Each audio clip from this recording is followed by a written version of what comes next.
Hey, it's Mike Stiles. Here's the Content Marketing Quickie for the week ending March 24th. Banners. How much can you realistically expect to get from a banner? Chris Boyles says the answer is more than you used to.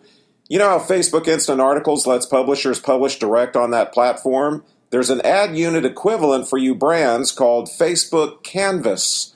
The new format adds similar bonuses as Instant Articles do. They load really fast, and instead of blah images, you can incorporate video, huge photos, interactivity, GIFs, and all that fun stuff.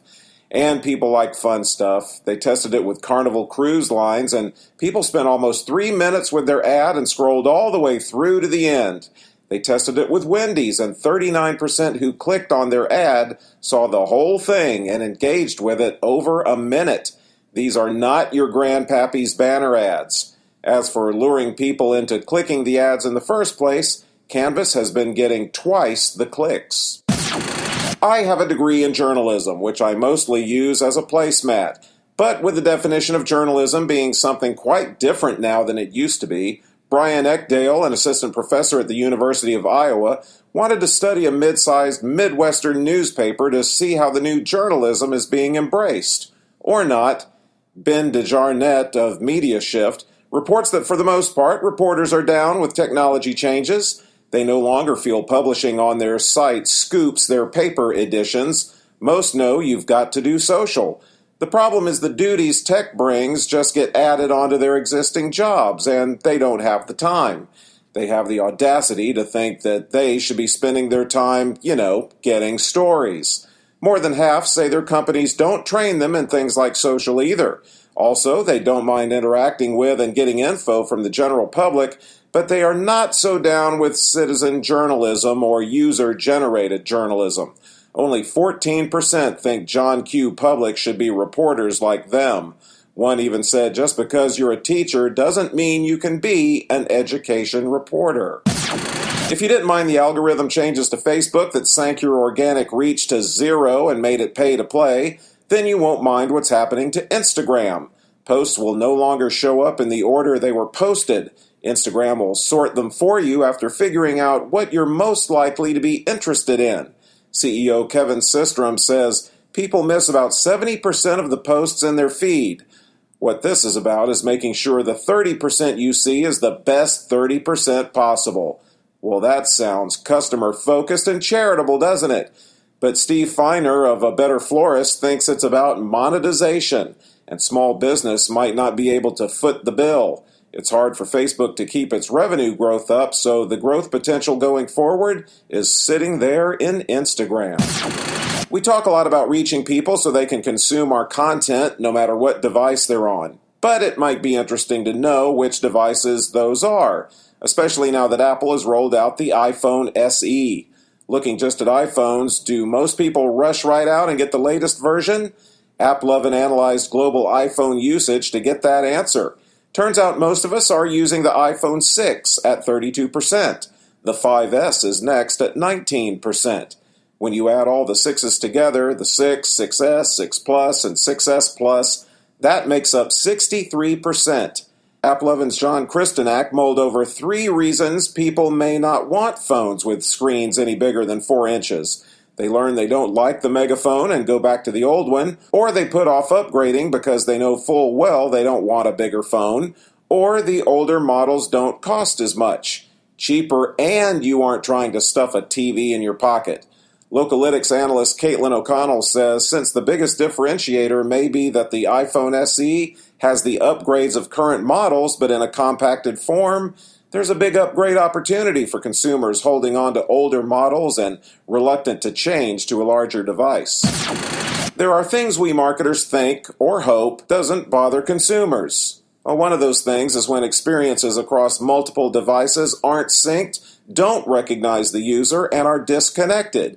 We hope they don't mind this. That's why only 28% of marketers polled by Adobe have ever used cross-device identification. But the study shows 66% notice and get frustrated when that happens. And if you're targeting millennials, you really better stop the wishful thinking. 90% of them switch devices while doing activities, and they expect device 2 to pick up right where device 1 left off.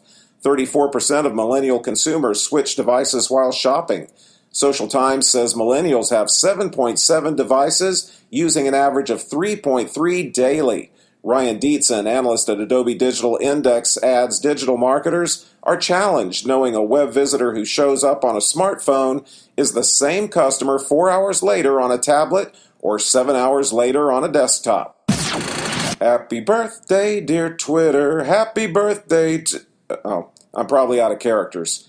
Anyway, Twitter just turned 10 years old, and to celebrate, Kapost's director of content, Ann Murphy, gathered up some fun Twitter facts for us. It's the second most used social platform by B2B after LinkedIn. Twitter usage appears to be going down, but B2B's confidence in its effectiveness is actually going up. Images help a tweet get 150% more retweets. 47% of people who follow brands are more likely to visit the brand's site. 72% are more likely to buy from them in the future. Watch out for those weaving drivers. Users are 181% more likely to be checking Twitter during their commute. It's thought that about 1 billion people tried Twitter, but only 32% of them are still using it. And finally, 391 million Twitter accounts have no followers. Zip, zero, nada. You have a lot to say and a really impressive command of the English language, so you might have been pretty excited when you heard the rumors that Twitter was going to abandon its character limitation and let you do posts of up to 10,000 characters. Well, those rumors made sense. Why limit the platform when your social competitors don't? Well, you'll have to ask CEO Jack Dorsey that, because even though it sounded like he was kind of open to the idea of tweeters doing bigger tweets in January, Justin Lafferty writes that he told the Today Show Twitter is sticking with the 140-character limit forever. Dorsey said, "It's a good constraint for us. It allows for of-the-moment brevity." Marketing Tech Blog did a little summing up of Black Ink's C-Level 2016 marketing study. The top MarTech areas U.S. marketers are most likely to buy this year are business intelligence, marketing automation, and customer interaction software. But when you look at the tools themselves, it's still pretty much a discombobulated hodgepodge of thousands of tools, all of which say they're the answer to your dreams. Marketers say advanced analytics to guide their decision-making is their biggest barrier to success across the board, and relationships between internal silos is critical, but relationship building is pretty much being ignored as a 2016 priority. What they are prioritizing is moving the needle on brand relevancy and customer centricity. And customer retention and upselling is a bigger part of the focus than customer acquisition.